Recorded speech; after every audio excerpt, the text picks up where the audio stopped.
So if you go to the data control palette, you have quite a few options here. So just going left to right here, these are just generic buttons that don't do anything by default. But let's just look at this eWeb object button here. This is a pretty neat one here. So let's say I want to open up an EV object and do some changes on there.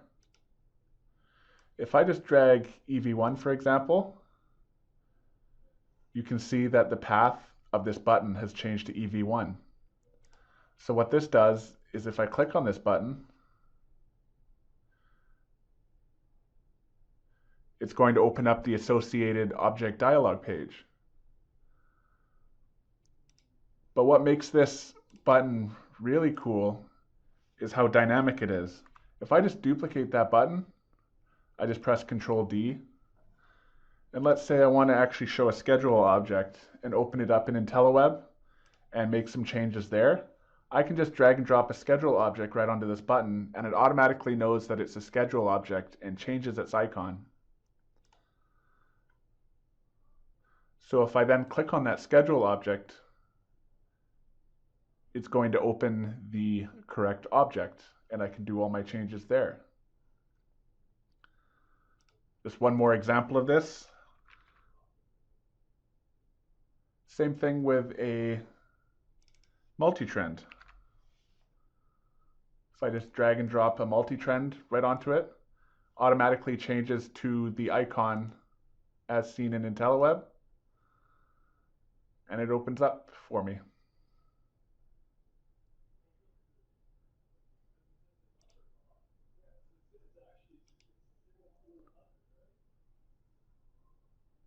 All right, so continuing on with your options, you've also got a text indicator that does the same thing. You just drag and drop the associated object, and when you click on it, it will open up that page. So some edit boxes here. Let's just start with the analog one. This takes up quite a bit of room, but you'll see that it's actually a drop-down menu. So if I just pick AV6 again and just drag and drop it right on top,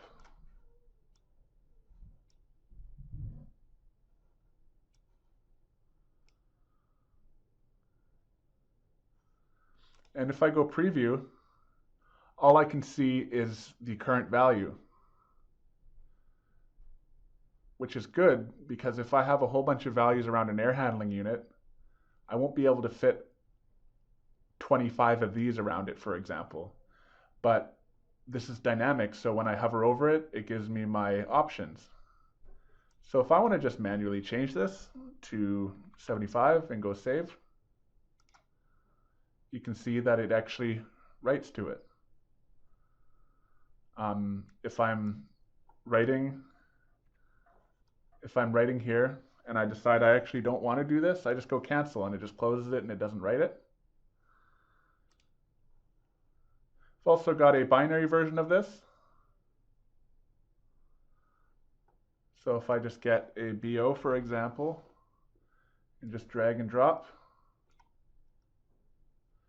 it reads the active inactive text, so start stop in this example, and I can just simply click a button to make it turn active,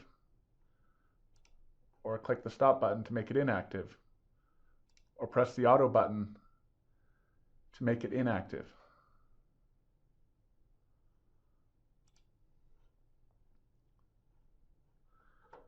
We also have one for a multivariable as well.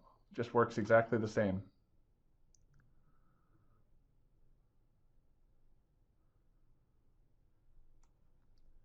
There's also a spin box.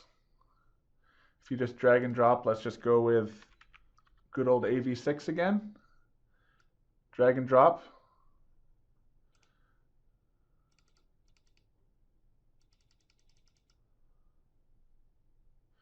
As soon as your mouse leaves, it writes that value.